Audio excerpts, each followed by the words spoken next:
वक्रतुंड महाकाय सूर्यकोटी समप्रभ निर्विघ्नं कुरु मे देव सर्वकार्येषु सर्वदा। गुरुर्ब्रह्मा गुरुर्विष्णु गुरुर्देवो महेश्वरः गुरु साक्षात् परब्रह्म तस्मै श्री गुरुवे नमः। सर्वमंगल मांगल्ये शिवे सर्वार्थ साधिके शरण्ये त्र्यंबके गौरी नारायणी नमोस्तुते। पुंडलिकावरदे हरी विठ्ठल श्री ज्ञानदेव तुकाराम श्री गुरुदेव दत्त। ह भ प दिनकर तथा श्री दिनकर रंगराव महाडिक मुक्काम पोस्ट इटकरे तालुका वाळवा जिल्हा सांगली हे देत आहेत त्यांचे श्रीमद गीता ज्ञानेश्वरीवरील प्रवचन यदा यदा हि धर्मस्य। प्रवचन यदा यदा हि धर्मस्य। सर्व संत सज्जन भक्त मंडळींना श्री हरी भक्त परायण दिनकर याचे सप्रेम नमस्कार। सर्वप्रथम श्री कृष्ण जन्माष्टमीच्या सर्वांना हार्दिक शुभेच्छा। आज परमेश्वराचे पूर्णावतार भगवान श्रीकृष्ण जन्माष्टमी। त्या निमित्त त्यांचेच शब्दात यदा यदा हि धर्मस्य ग्लानिर्भवति भारत अभ्युत्थानं धर्मस्य तदात्मानं सृजाम्यहम् परित्राणाय साधूनां विनाशाय च दुष्कृतां धर्म संस्थापनार्थाय संभवामि युगे युगे। हे भारता, जेव्हा जेव्हा धर्माला ग्लानी येते आणि अधर्म वाढतो तेव्हा तेव्हा मी अवतार घेतो साधूंचे रक्षण करण्यासाठी, पाप कर्म करणाऱ्यांचा विनाश करण्यासाठी आणि धर्माची पुनर्स्थापना करण्यासाठी मी युगायुगात प्रगट होत असतो। अशा प्रकारे भगवंतानी आपल्या अवतार घेण्याचे कारण स्वतःच सांगितले आहे। ज्या दिवशी ते भगवान श्री हरी रूपात या जगात अवतीर्ण झाले तो दिवस म्हणजेच आजचा दिवस श्री कृष्ण जन्माष्टमी होय। त्या निमित्ताने या श्रीमद गीता ज्ञानेश्वरीच्या 4थ्या अध्यायातील श्लोक 7 व 8 आपण ऐकलेत। श्री कृष्णावतार हा पूर्णावतार होय। अमर्याद पुरुषोत्तम म्हणूनही हा अवतार ओळखला जातो। परमेश्वरांच्या प्रमुख अवतारांपैकी हा 8वा अवतार. तसे परमेश्वरांचे अनेक अंशावतार झाले आहेत. संत श्रेष्ठ ज्ञानेश्वर महाराजांचा अवतार हा श्री महाविष्णूंचा दिव्य अवतारच होय. श्री ज्ञानेश्वर माऊलींची देखील आजच जन्माष्टमी आहे. जी श्री कृष्ण जन्माष्टमी तीच श्री ज्ञानेश्वर माऊली जन्माष्टमी. केवढा विलक्षण योगायोग पहा महाराज. हा निव्वळ योगायोग असेल काय? मला तरी तसे वाटत नाही. हा खुद्द परमेश्वरांनी घडवून आणलेला योगायोग म्हणणे अधिक उचित ठरेल.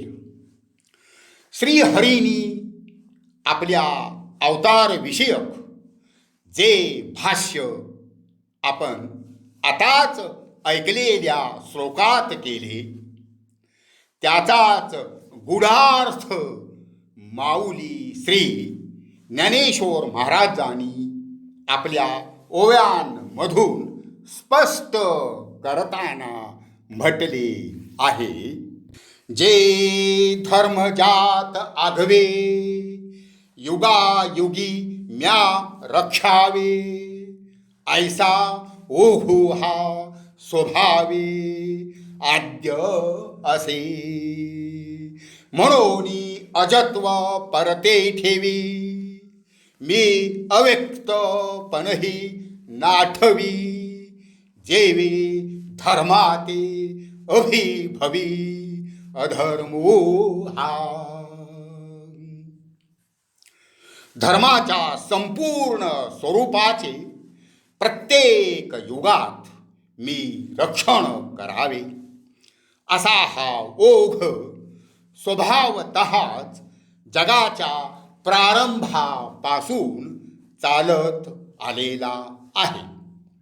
म्हणून ज्यावेळी अधर्म हा धर्माचा ह्रास करू लागतो त्यावेळी मी माझा जन्मरहितपणा बाजूला ठेवीत माझ्या अव्यक्तपणाची आठवणही न धरता मी अवतार घेतो.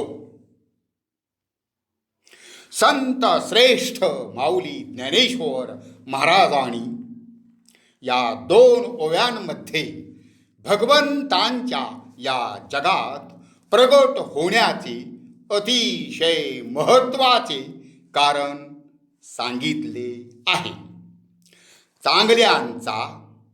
चांगल्या आचार विचारांचा नीती नियमांचा ऱ्हास आणि दुष्ट दुर्जनांचा उत्कर्ष, अनाचार, स्वैराचार, भ्रष्टाचार, नीतिमूल्यांचा विनाश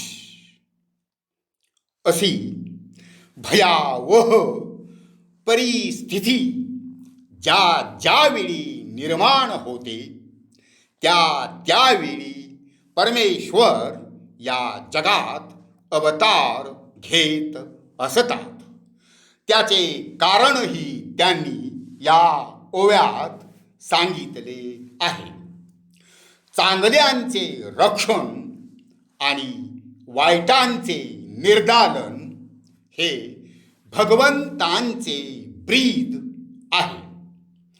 त्यासाठी अजन्मा असलेले आणि निराकारत्व या अत्युत्कृष्ट स्थितीत असलेले भगवंत या साऱ्या गोष्टी बाजूस ठेवून साकार रूपात प्रगट होत असतात. येथे काही अत्युत्कृष्ट गोष्टी प्रगट होतात. पहिली म्हणजे परमेश्वर अवतार घेतात. दुसरी म्हणजे चांगल्या म्हणजेच दैवी बाबींचे रक्षण करणे.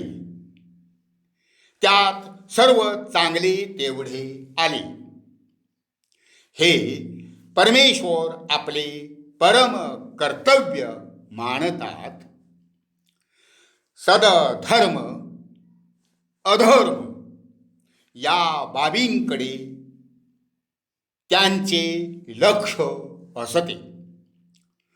पुढचे म्हणजे ते सर्व शक्तिमान असल्याने वाईटांपासून चांगल्यांचे ते रक्षण करू शकतात. भगवंतानी हे प्रत्यक्ष स्वमुखाने सांगितले म्हणून आपणास याचे ज्ञान झाले.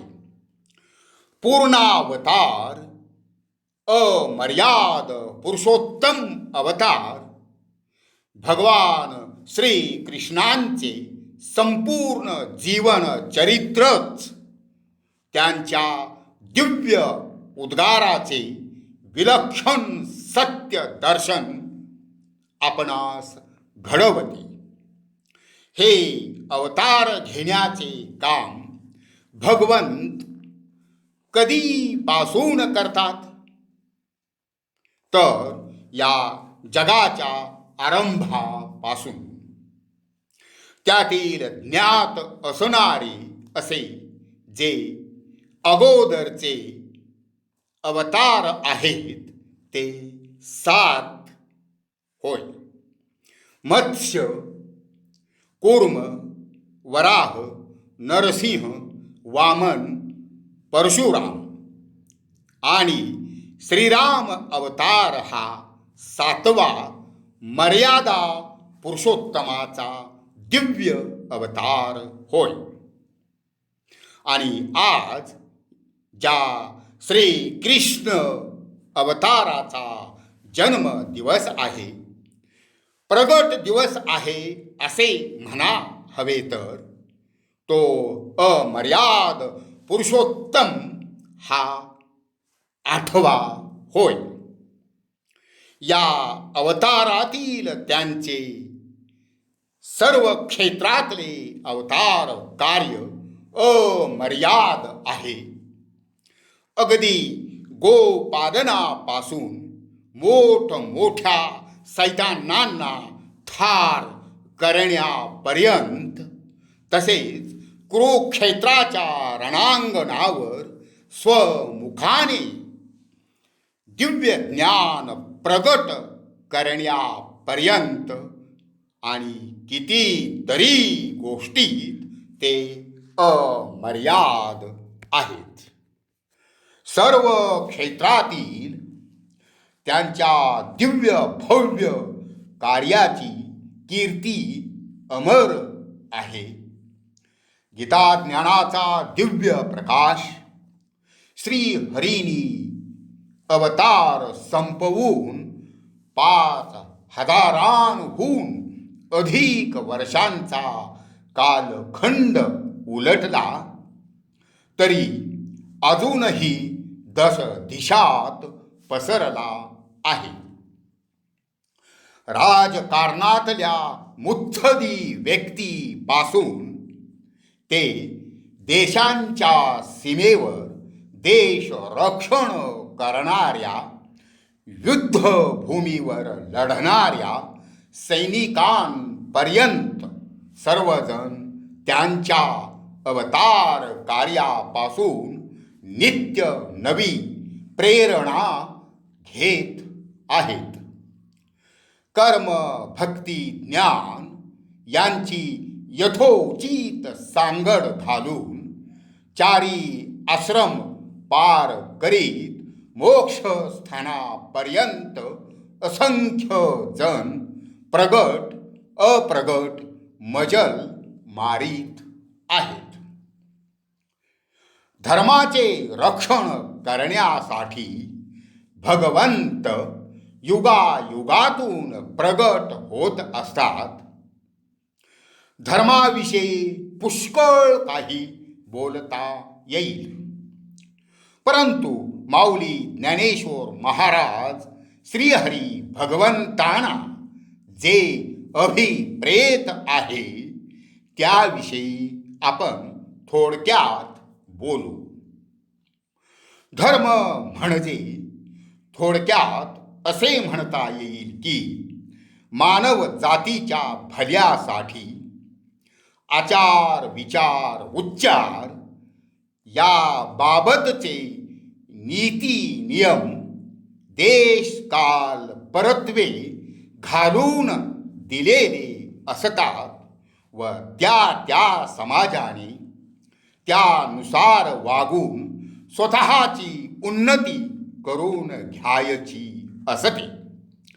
ज्या परमात्म्यापासून आपण निर्माण झालो त्यांची संतांच्या शिकवणीनुसार आराधना करून त्यांचे पर्यंत पोहोचून आत्मोद्धार साधायचा असतो.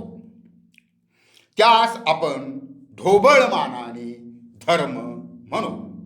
प्रत्येक धर्म हा मानव जातीसाठी इह परलोकी कल्याण मार्गाचेच प्रतिपादन करतो आणि जो धर्म भेदाभेद शिकवील, स्वधर्माचे वर्चस्व एन केन प्रकारेण कसे स्थापन करता येईल असा विचार आचार करील, परिणामतः तो धर्म मानव जातीच्या नाशाला कारणीभूत ठरेल.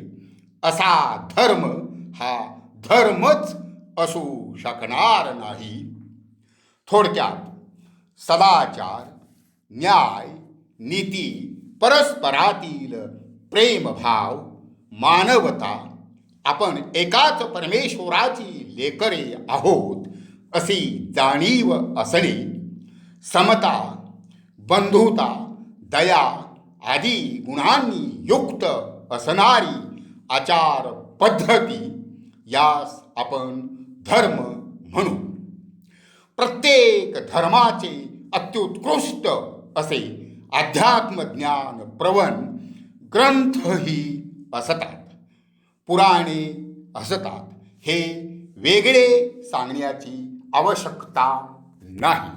तर सदाचार, सदविचार संपन्न आचार पद्धतीस आपण साध्या सरळ शब्दात धर्म म्हटले.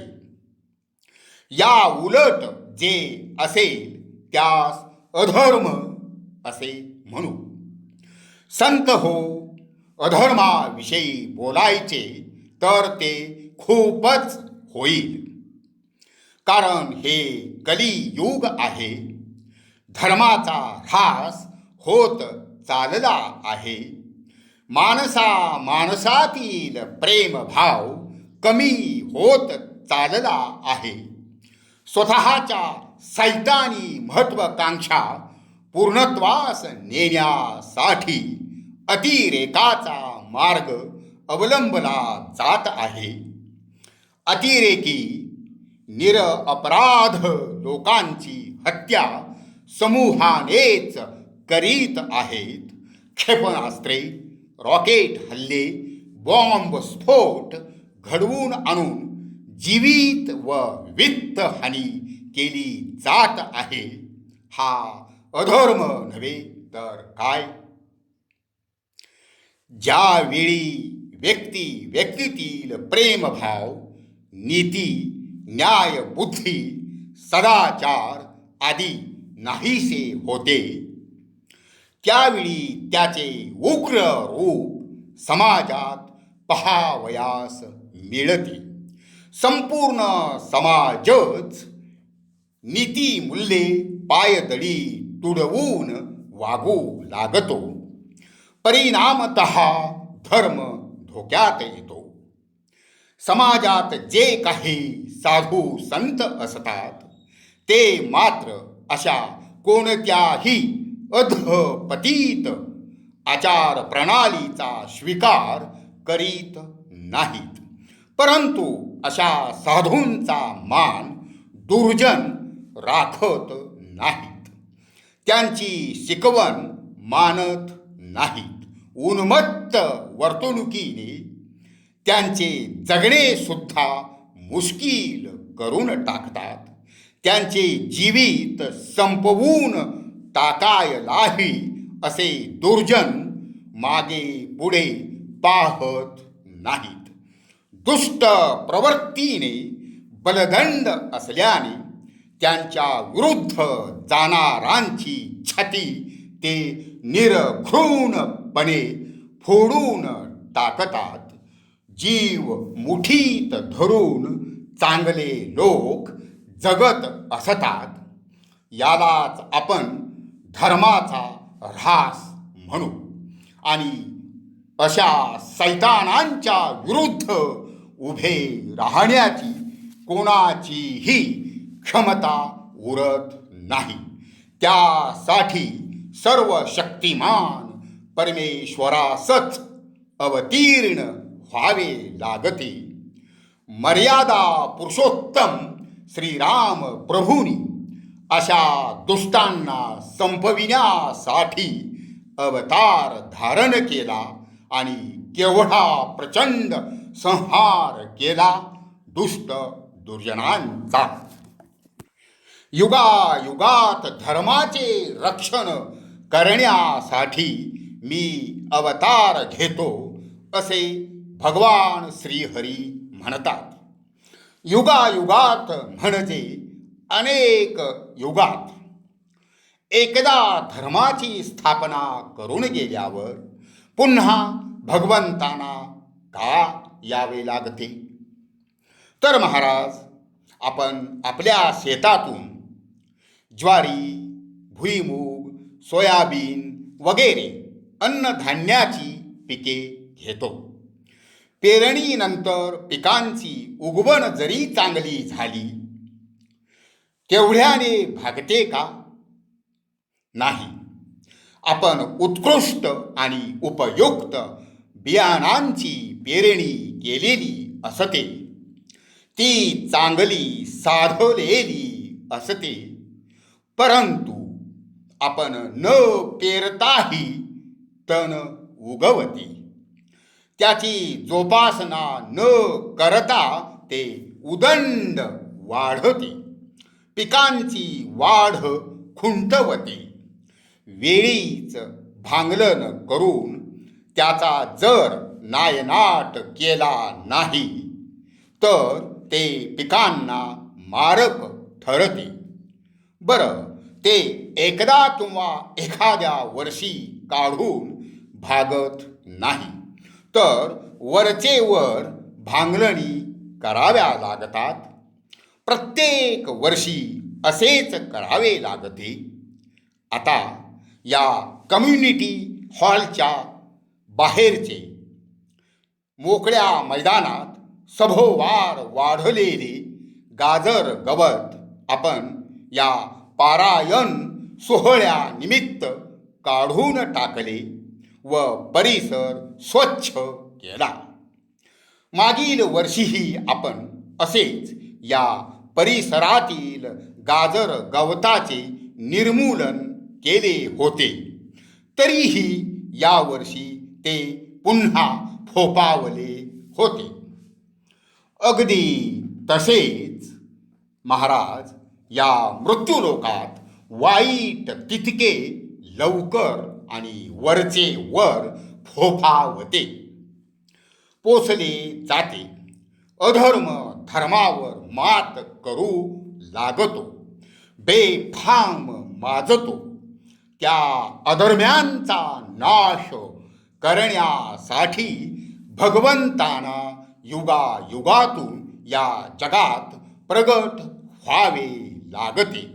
दुष्ट दुर्गुणी तणापासून साधू रूपी उत्तम पिकांचे रक्षण युगायुगात करावे लागते. अशा प्रकारे अधर्म धर्माचा नाश करण्यासाठी चालून येतो. ते वेळी आपुल्या चेनी कैवारे, मी साकारू होऊनी अवतरे. मग अज्ञानाचे अंधारे गिळूनी घाली. अधर्माची अवधी तोडी, दोषांची लिहिली फाडी. सज्जनां करवी गुढी सुखाची उभवी. त्यावेळी मी माझ्या भक्तांच्या कैवाराने देह धारण करून अवतरतो. त्यानंतर अज्ञानाचा अंधकार गिळून टाकतो. अधर्म नष्ट करून टाकतो. दोषयुक्त लिखाणे फाडून टाकतो.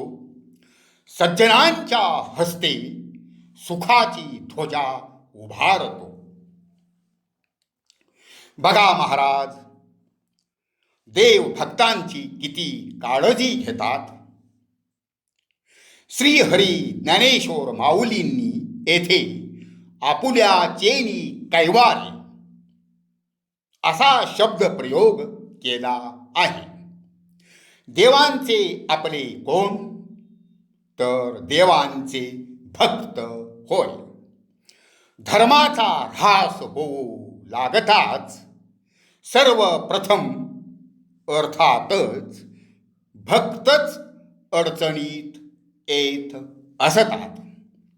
अशांचा कैवार स्वतः भगवंत घेतात आणि त्यांच्यासाठीच ते साकार रूप धारण करतात, इतर कोणासाठी नव्हे.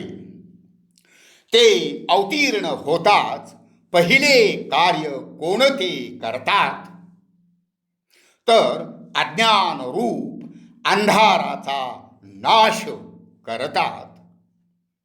महाराज, जगातील बरीच दुःखे ही अज्ञानातून जन्मून फोपावतात. म्हणून सर्वप्रथम ते अज्ञानांधार नष्ट करतात.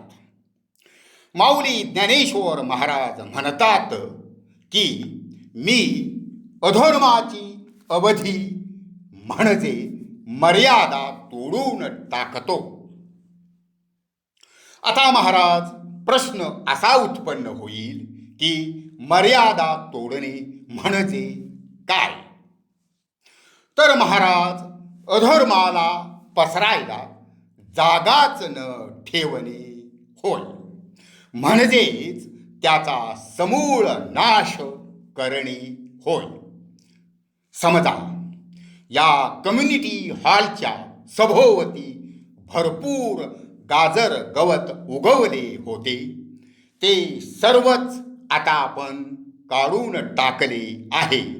पण त्यातील 5 फुटांचा चौकोन राखून ठेवला असता आणि गाजर गवतास आपण सांगितले असते की ही तुझी मर्यादा, यातच तू वाढायची, तर त्याने मानले असते काय?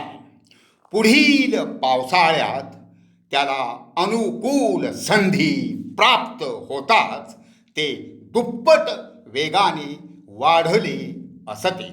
म्हणून भगवंत अधर्माचे समूळ उच्चाटन करून त्याला कोणतीही मर्यादा ठेवत नाहीत. भगवंत पुढचे कार्य कोणते करतात? तर दोषयुक्त लिखाणे फाडून नष्ट करतात. दोषयुक्त लिखाणे म्हणजे काय? काना, मात्रा, वेलांटी, उकार, व्याकरण इत्यादी बाबींच्या चुकांनी दोषयुक्त का?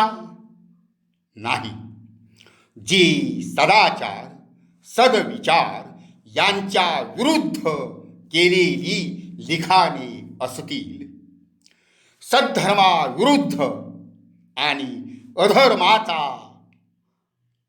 प्रसार करणारी लिखाणे, उन्मत्तपणा, नंगा नाच, स्वैराचार, भ्रष्टाचार, आधुनिकतेच्या नावाखाली धागड धिंग्यांना दिलेले प्रोत्साहनपर लिखाण,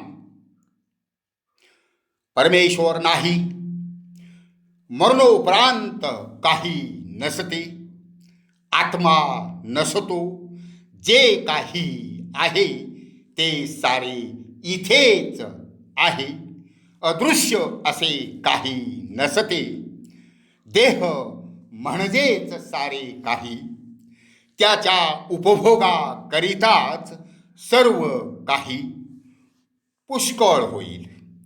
अशा प्रकारची धूर्तपणाची, नास्तिकतेची लिखाणे परमेश्वर नष्ट करतात. दुसराही एक प्रकार आहे, तर अध्यात्माचा बुरखा पांघरून स्वार्थ साधण्यासाठी भोळ्या भाबड्या भक्तांच्या श्रद्धेचा गैरफायदा उठवून तिचे अंधश्रद्धेत रूपांतर करणाऱ्या तथाकथित भोंदू साधूंची लिखाणे. उदाहरणार्थ, अमुक एका ठिकाणी दर्शनास गेले असता अमुक इतकी दक्षिणा टाकली तरच तीर्थयात्रा सफल, नाहीतर असफल. निरनिराळ्या पूजा विधीत दक्षिणा दान दिले तरच फलश्रुती वगैरे. अमुक एकाने तेवढे दिले नाही, त्याचे अशा प्रकारे नुकसान झाले, अशा प्रकारची मानसिक दहशत पसरविण्यास कारणीभूत ठरणारी लिखाणे. तिसरे म्हणजे सैतानी विचार प्रसृत करणारी लिखाणे देव नष्ट करून टाकतात. त्यानंतर परमेश्वर सज्जनांकडून सुखाची गुढी उभी करतात. सज्जनांना अनुकूल वातावरण मिळताच ते स्वतःच सुखाचे ध्वज उभे करतात, म्हणजेच त्या ध्वजाच्या अधिपत्याखाली जे जे येतात ते सुखीच होतात. दैत्यांची कुळे नाशी, साधूंचा मानू गिवसी, धर्माशी नीतीशी शेष भरी.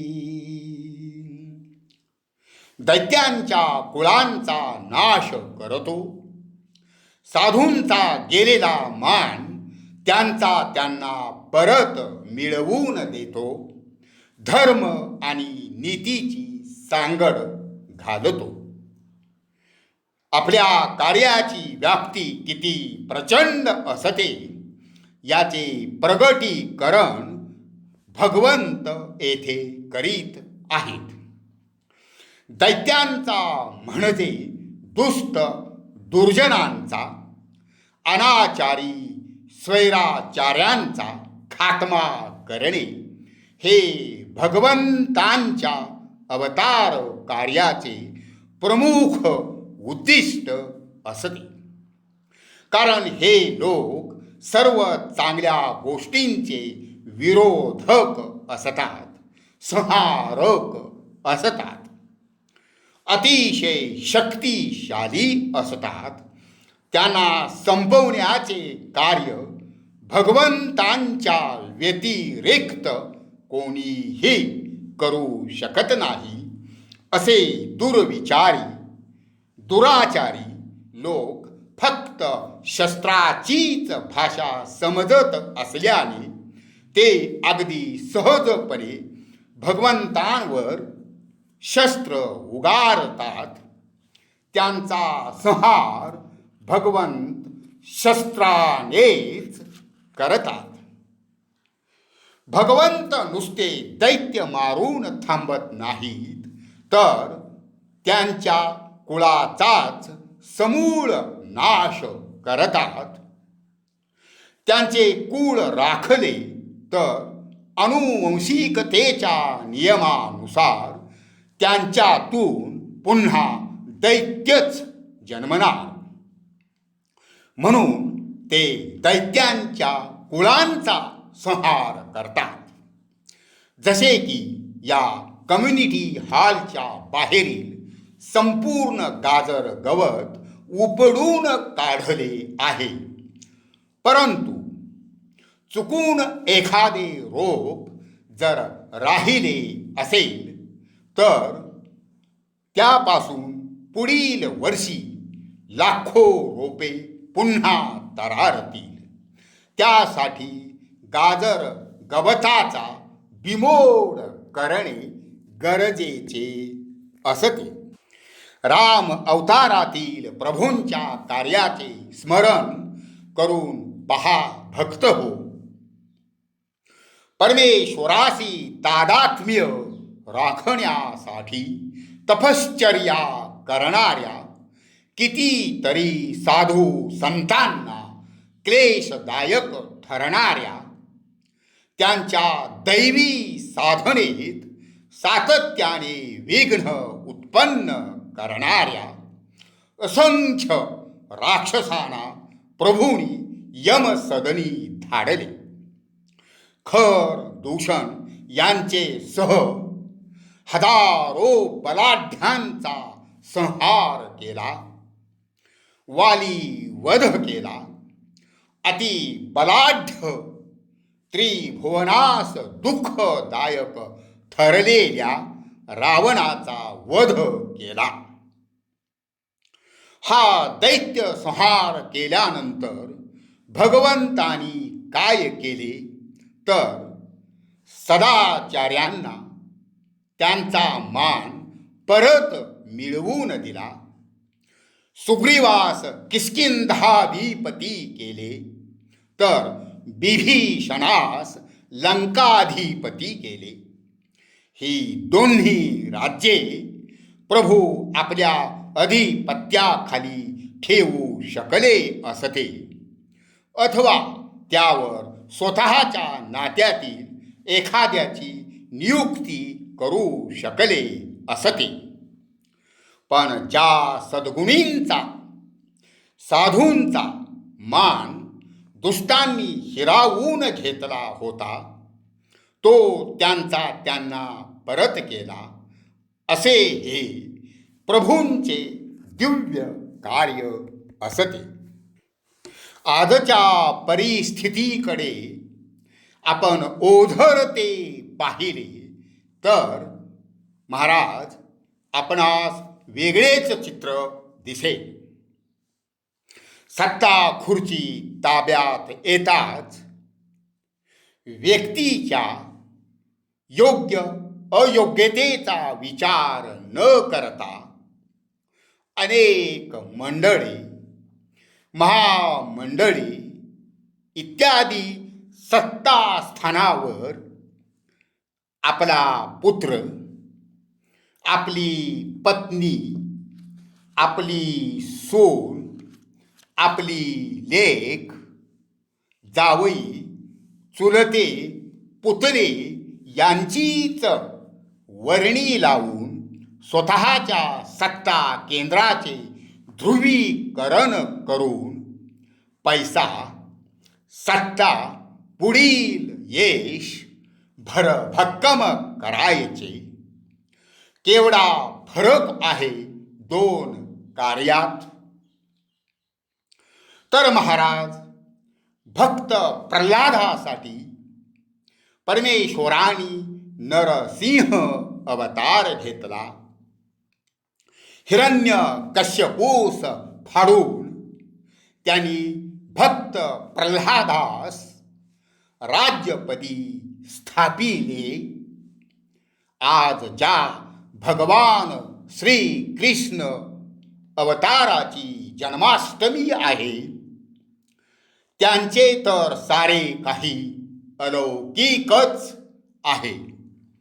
अमर्याद पुरुषोत्तम असल्याने त्यांचे सारे काही अमर्यादच आहे.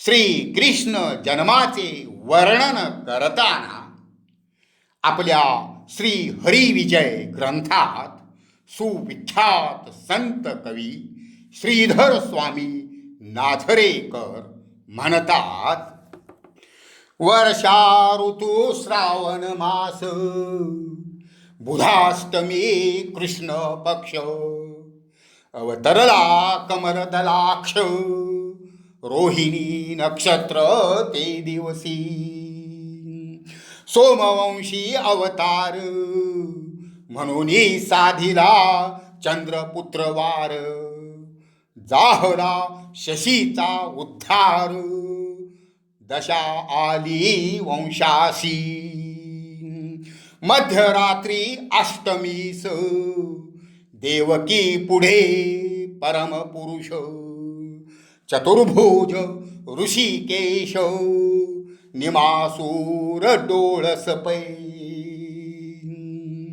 18 वर्षांची मूर्ती, असंभाव्य पडली दीप्ती, तेजे 10 दिशा उजळती, तेथे लपती शशी सूर्य. अशा रीतीने आपल्या योग मायेने अत्यंत चमत्कारिक रीतीने बाळकृष्ण या पृथ्वी तलावर कारागृहात प्रगटले. येथूनच अमर्याद पूर्णावतार कार्याची झलक सुरू झाली. देवकी मातेच्या आज्ञेनुसार त्यांनी मग बाळरूप धरले. वसुदेव बाळकृष्णास पाटीत घालून गोकुळाकडे जायला वळताच सर्व पहारेकरी गाढ झोपी गेले. कारागृहाची कुलुपे आपोआप निघाली. दरवाजे उघडले गेले. यमुनेचे पाणी बाळकृष्णाचा पदस्पर्श होताच उतरले. बाळ गोकुळात नंदराजाच्या वाड्यात यशोदा मातेच्या कुशीत पोहोचले. आणि महाराज, आपण जाणताच बाळ रूपाने पाळण्यात असतानाच त्यांच्या दैत्य संहार कार्यास प्रारंभ झाला. दैत्य महाबाळाच्या कपटी सल्ल्यावर निर्जीव वस्तूंनी त्यास बळविले. त्यास नागवेच पळून मथुरा गाठावी लागली. पूतना राक्षसीन स्तनपानाच्या मिशाने बाळकृष्णावर विष प्रयोग करण्यासाठी आली. तिच्या विषाहीसह तिचे रक्त शोषून बाळकृष्णाने तिला ठार केले. त्यानंतर शकटासूर आला. लाथेच्या एकाच तडाख्यात बाळकृष्णाने गाड्याचा चुराडा केला. त्यानंतर तृणावर्ताचा वध केला. असे कितीतरी दैत्य भगवान श्री हरीनी बालपणीच संहारिले. कालिंदीचे हृदय शल्य फेडिले. गोप गोपिकांना आनंद दिला. गोवर्धन पर्वतास सन्मानित केले. ब्रह्मदेव इंद्र यांचे गर्व हरण केले. मथुरेत येऊन कंस वध केला. निरपराधांची तुरुंगातून मुक्तता केली. महाराज उग्रसेन यांना सिंहासनावर पुनर्स्थापित केले.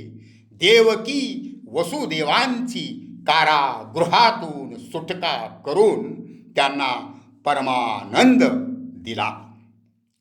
मथुरेवर 18 स्वाऱ्या करणाऱ्या जरासंधास तितक्याच वेळा पराजित केले. त्याच्या असंख्य साथीदारांचा संहार केला. नरकासुराचा वध करून बंदी जनांना मुक्त केले. किती म्हणून वर्णन करावे. पुढे पांडवांचा सहाय्यकारी होऊन भीमा करवी जरासंधाचा वध करविला. शेकडो बंदी राजांना मुक्त केले. पार्थरथावर सारथ्य करून दुष्ट कौरवांचा संहार घडवून आणला. तेथे धर्मराजाची गादीवर स्थापना केली. करता करविता श्रीहरीच होते. अन्यथा महाभारतीय युद्धात कितीतरी भीष्म, द्रोण, जयद्रथ, कर्ण, अश्वत्थामा, दुर्योधन, दुःशासन, श्रुतायुध असे कितीतरी महावीर होते की जे पांडवांना कठीण गेले असते. पण स्वतः भगवंत पांडव प्रतिपाळक असल्याने दुष्ट, दुर्जन, दुराचारी, महाबली असूनही संहारिले गेले. सुजन, सज्जन, सदाचारी, दैवी गुणसंपदा युक्त परमेश्वर भक्त पांडव भगवान श्रीकृष्ण हेच नावाडी असल्याने रणनदी तरुण गेले. कुरुक्षेत्राच्या रणांगणावर आणखी एक अपूर्वाई भगवान श्रीहरींनी केली. ती म्हणजे अजोड परमार्थ विज्ञान असलेली श्रीमद भगवद्गीता त्यांनी स्वमुखाने प्रत्यक्ष पार्थास सांगितली. ती पुढे त्यांचीच विभूती महर्षी व्यासांनी ग्रथित करून महाभारतात गोवून पुढील अगणित भक्तजनांच्या पारमार्थिक उद्धाराची सोय केली. कर्म, भक्ती, ज्ञान यांचा त्रिवेणी संगम असलेली गीताई प्रपंच करून परमार्थ कसा साधावा याचे ज्ञान मृत्यूलोकवासियांना युगे युगे देत आली आहे. जसे की सुरुवातीस सांगितले, त्यांचाच दुसरा आधुनिक अवतार माऊली श्री ज्ञानेश्वर महाराज आजच्याच दिवशी अवतरले आणि 13व्या शतकाच्या आरंभी श्रीमद भगवद गीतेचे नवे गूढार्थ उलगडून दाखवणारे रूप श्रीमद ज्ञानेश्वरी प्रगट केली. कोट्यावधी जीवांचा उद्धार झाला, होत आहे आणि होत राहील. भगवंतांच्या अवतार कार्याचे गोडवे जितके गावे तितके थोडेच आहेत. दैत्यांची कुळे नाशल्यानंतर भक्त प्रतिपालक श्री हरी धर्म आणि नीती यांची सांगड घालतात. माऊली ज्ञानेश्वर महाराज पुढे म्हणतात, मी अविवेकाची काजळी फेडूनी विवेक दीप उजळी, तै योगिया पाहे दिवाळी निरंतर. बघा महाराज, परमेश्वर केवळ दुष्ट दुराचार्यांना नष्ट करून आणि साधूंना त्यांचा मान परत मिळवून देऊन थांबत नाहीत, तर ते अत्यंत महत्त्वपूर्ण दीर्घ काळ सर्वत्र सुपरिणाम करणारे कार्य करतात. मानवाच्या विवेक रूप दीपावर जी काजळी साठलेली असते ती नष्ट करून विचार रूप दीप उजळवितात, प्रकाशित करतात. मानव जातीला स्वयंसिद्ध एक अमोलिक अशी देणगी परमात्म्याने दिली आहे आणि ती म्हणजे विवेक शक्ती होय. हा विचार रूप दीप मानवास जन्मताच प्राप्त आहे, परंतु जीव मायाधीन असल्याने नको त्या अविचारांचीच काजळी त्या स्वयंसिद्ध विवेक दीपावर साठत जाते. त्याचा प्रकाश क्षीण होतो. त्यातच अधर्म धर्मावर मात करून नको ते विचार प्रसृत करतो. विवेक दीपावरची काजळी वाढतच जाते. ब्रह्मीय ज्ञान अधिकच झाकोळून जाते. विषय उपभोग हेच जीवन, दिसते तेच खरे असे मानणे आपण कोण आहोत? जीवनाचा खरा उद्देश काय? मानवी जीवनातील प्रचंड दुःखाचे कारण काय? इत्यादी प्रकारचे प्रश्न न पडणे ही सारी विवेक दीपावरची काजळीच होय. परंतु परमात्मा ज्यावेळी ही काजळी नष्ट करून विवेक दीप तेजस्वी करतात, त्यावेळी भौतिक बाबींपासून ब्रह्मज्ञानापर्यंत सर्वत्र विवेक ज्ञानाचा प्रकाश फाकतो. त्यावेळी भक्त, जपी, तपी, योगी यांना तात्काळ ब्रह्म ज्योतीचे ज्ञान होऊन आत्मदर्शन घडते.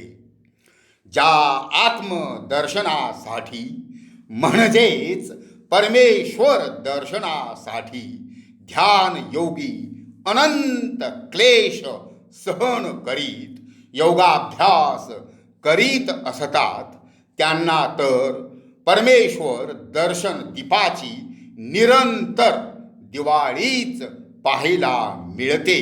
कारण विवेक दीप उजळविल्याने आत्मज्ञानाचा प्रकाश फाकलेला असतो.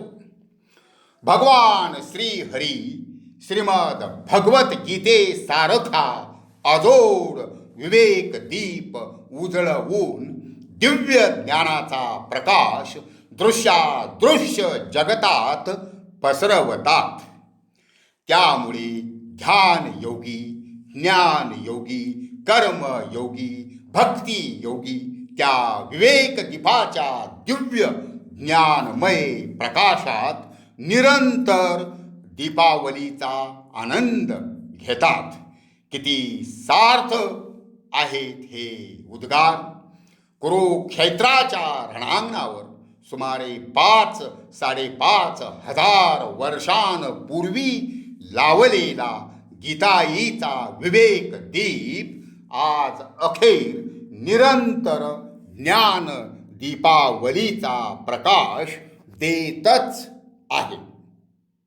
सत्सुखे विश्व कोंदे, धर्मची जगी नांदे, भक्ता निघती दोंदे, सात्विकांची.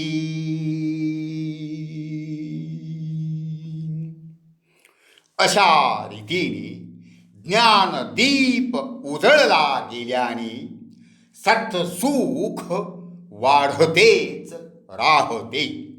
नुसते वाढतेच राहते असे नसून संपूर्ण विश्व कोंदते असे श्री माऊलींनी म्हटले आहे. भरे किंवा पसरे असे त्यांनी म्हटलेले नाही, तर कोंदते म्हणजे कुठे जराही जागा न राहणे असे म्हटले आहे. बरोबरच आहे. स्वतः परमात्मा विश्वव्यापक असल्याने त्यांनी उजळवलेल्या ज्ञानदीपाचा प्रकाशही विश्वव्यापी असणार. अशा सतस्वरूप ज्ञानामुळे प्राप्त होणारे सतसुखही तितकेच मोठे असणार. सतसुखाने विश्व कोंदून गेल्यावर अधर्मास जराही जागा असणार नाही.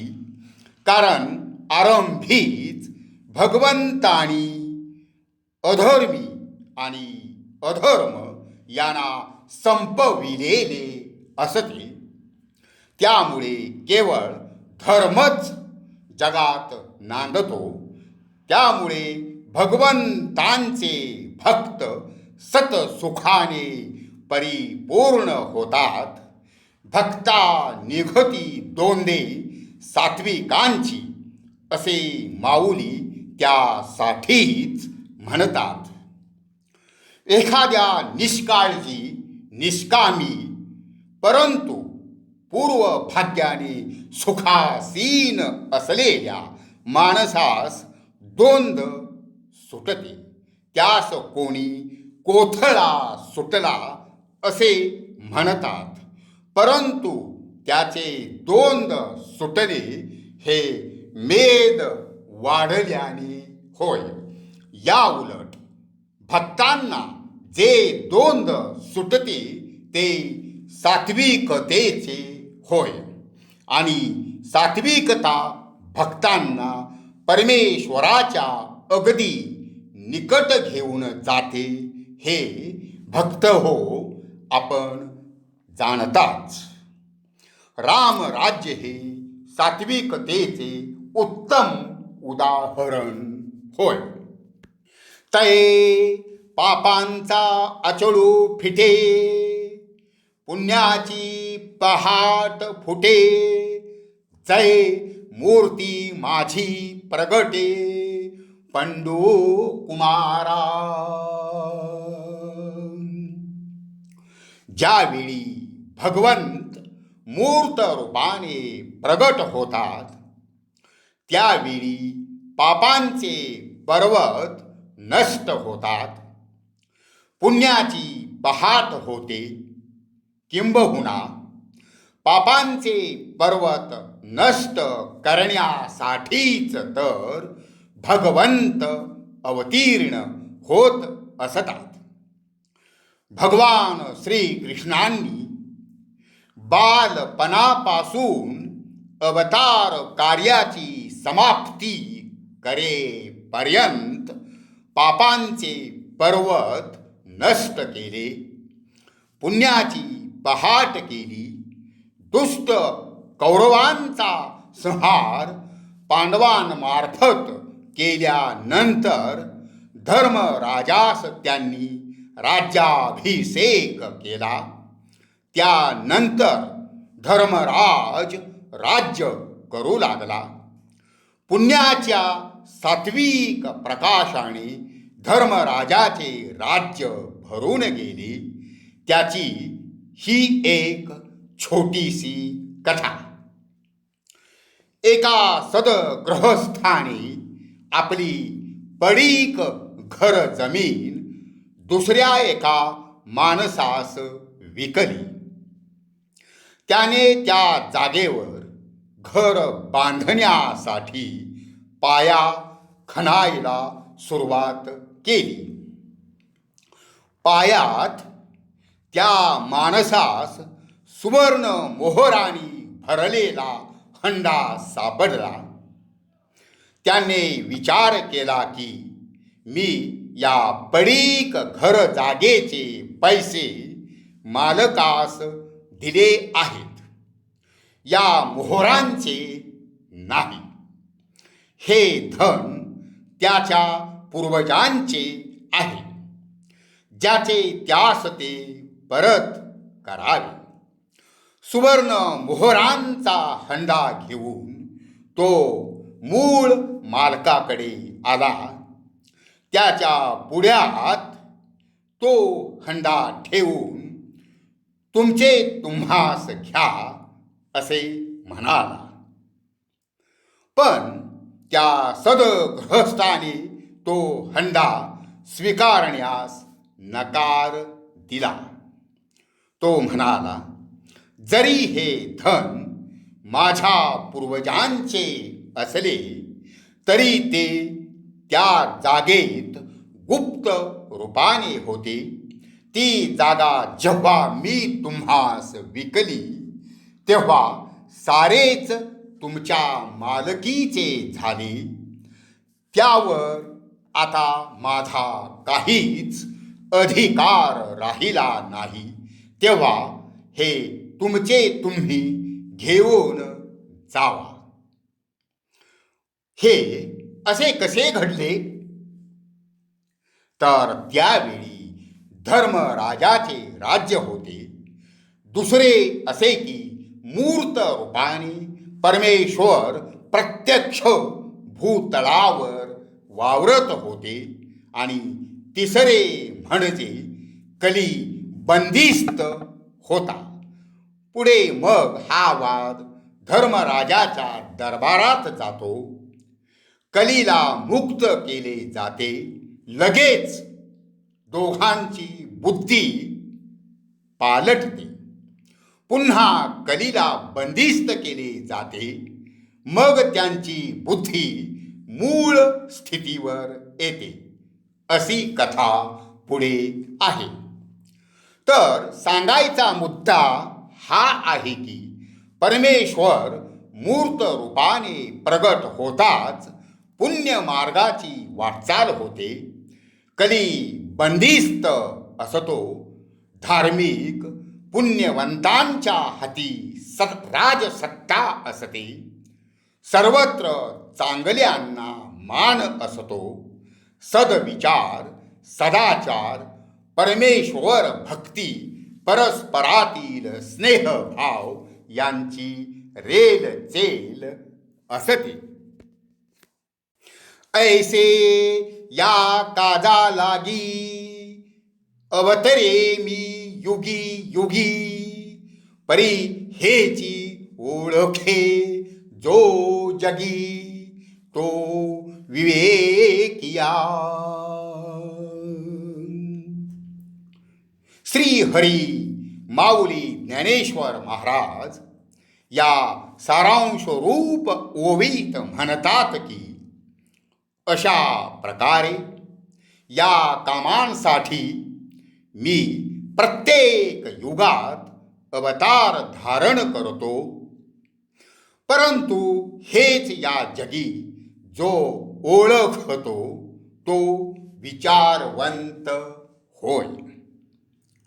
श्लोक क्रमांक 7 व 8 आणि त्यांच्यावरील गुढार्थ उकलणाऱ्या ओवी क्रमांक 49 ते 56 या 8 ओव्यात विश्लेषण केल्यानुसारच्या कार्यांसाठी परमेश्वर या जगात अवतीर्ण होत असतात. सारांश रूपाने सांगायचे म्हणजे ज्यावेळी धर्माचा ऱ्हास होतो आणि अधर्म माजतो त्यावेळी धर्माचे रक्षण करण्यासाठी आणि अधर्म नष्ट करण्यासाठी या जगात परमेश्वर अवतीर्ण होतात. ते अवतीर्ण होताच अज्ञानाचा अंधाराचा नाश करतात, दोषयुक्त लिखाणे नष्ट करतात, सज्जनांच्या हस्ते सुखाची गुढी उभवितात, दैत्यांची कुळे समूळ नष्ट करतात, धर्म आणि नीती यांची सांगड घालतात, अविचाराची काजळी फेडून विचारांचे दीप प्रज्वलित करतात. त्यामुळे योगी जन आत्मदर्शन दीपांची दिवाळी निरंतर पाहतात, सतसुखाने विश्व कोंडून टाकतात आणि भक्तांना सात्विकतेचे भरते आणतात, पापांचे पर्वत नष्ट करतात आणि पुण्याची पहाट करतात. या आणि या अनुषंगिक कार्यांसाठी भगवंत युगायुगात प्रगट होत असतात. माऊली ज्ञानेश्वर महाराज ओवीच्या 3ऱ्या व 4थ्या चरणात असेही म्हणतात, परंतु हेच जो या जगात ओळखतो तो खरा विचारवंत होय. किती सार्थ उद्गार आहेत हे. अहो, विचारवंतांशिवाय यातील मर्म कोणास कळणार? त्यांचे शिवाय अशा कथनावर विश्वास कोण ठेवणार? जो सर्वथा मूर्ख आहे तो हे कसे मानणार? म्हणून येथे माऊली म्हणतात, जे हे ओळखतात ते या जगात विचारवंत होय. कृत, त्रेता, द्वापार आणि कली अशी 4 युगांची चौकडी आपल्याकडे मानली आहे.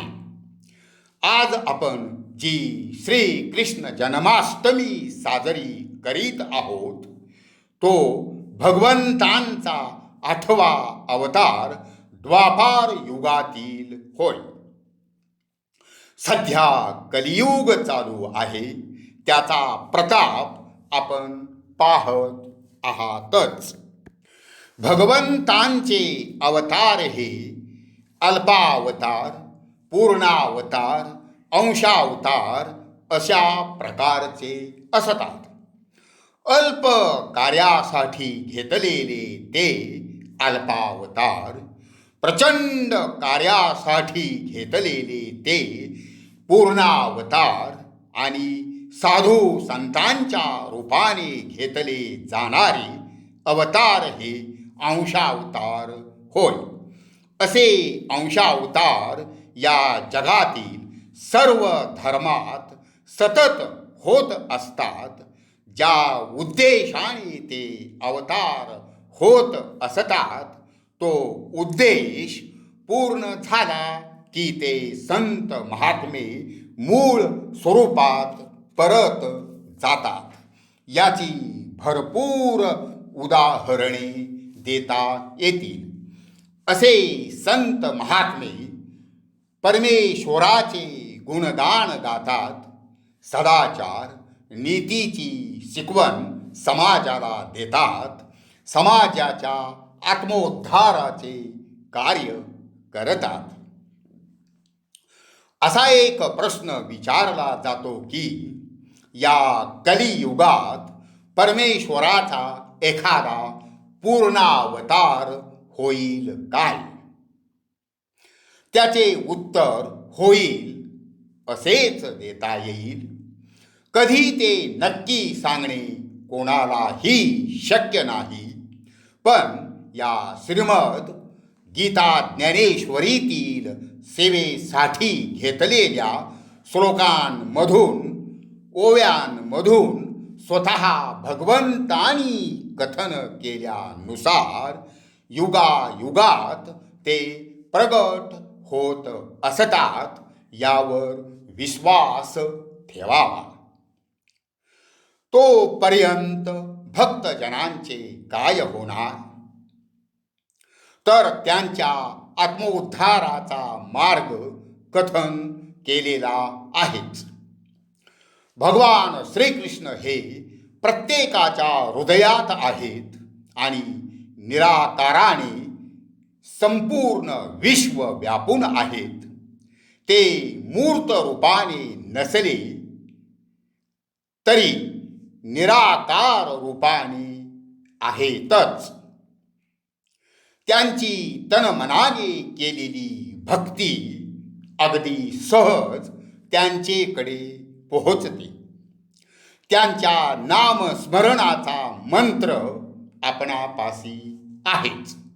तोच जपत या घोर आणि वाढत्या कलियुगात आत्मोद्धार भक्तजनांनी करून घ्यावा.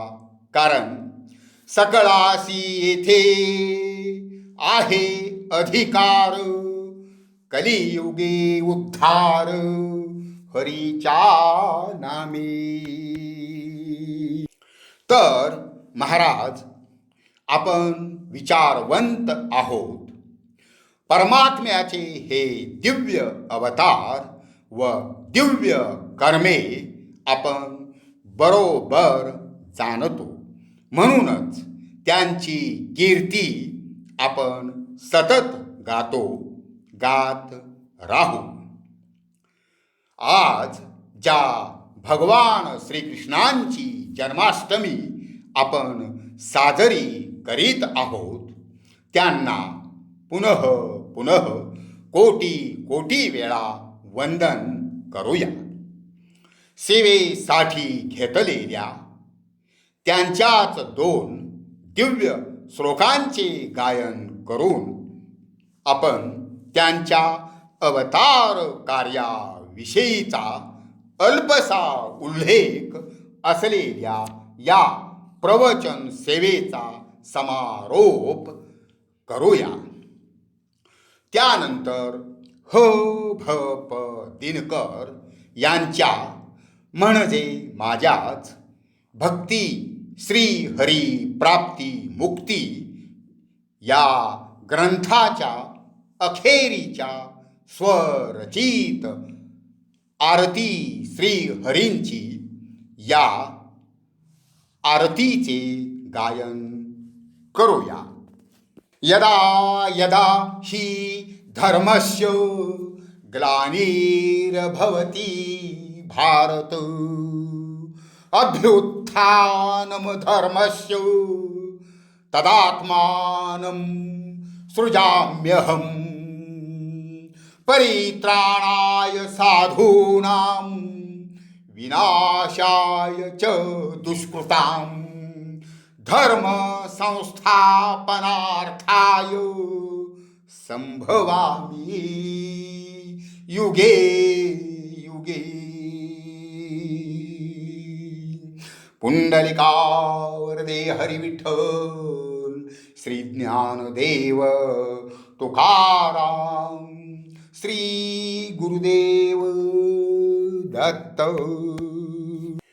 आरती श्री हरींची. जय जय परब्रह्म श्री हरी. आरती ओवाळू तुझ मुरारी युगो युगी अवतसी श्रीरंगा संत सज्जना तारिशी प्रसंगा रुक्मिणी वरा विश्वाहुनी उत्तुंगा भक्तांसाठी शोषी भार गिरिधारी. जय जय परब्रह्म श्री हरी. आरती ओवाळू तुझ मुरारी शोभे अनंत नामे अनंत गुणे अति भव्य व्याप्ती विश्व ही उणे धावा करिता धावतसे क्षणे विठ्ठल रूपे निवास पंढरी. जय जय परब्रह्म श्री हरी. आरती ओवाळू तुझ मुरारी. जय जय श्री जगद्गुरु भक्तोद्धारी दृढ निर्धारू धोक्यात येता सदाचार तारू साकारुणी विश्वेश्वर सावरी. जय जय परब्रह्म श्री हरी. आरती ओवाळू तुझ मुरारी भक्ती दिसता दारिद्र्य झोपडी सर्वेश्वर धावे भाऊ आवडी.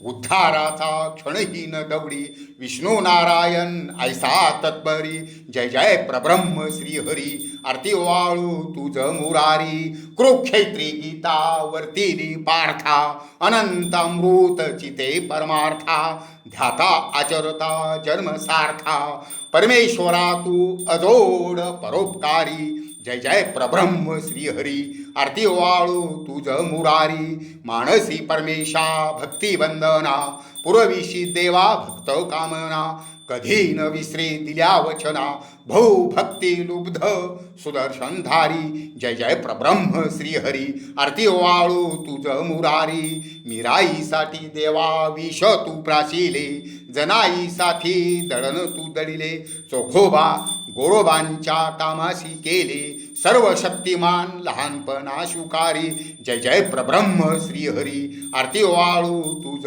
मुरारी जय जय प्रब्रह्म श्रीहरी आरती वाळू तुझ मुरारी जय जय प्रब्रह्म श्रीहरी आरती वाळू तुझ मुरारी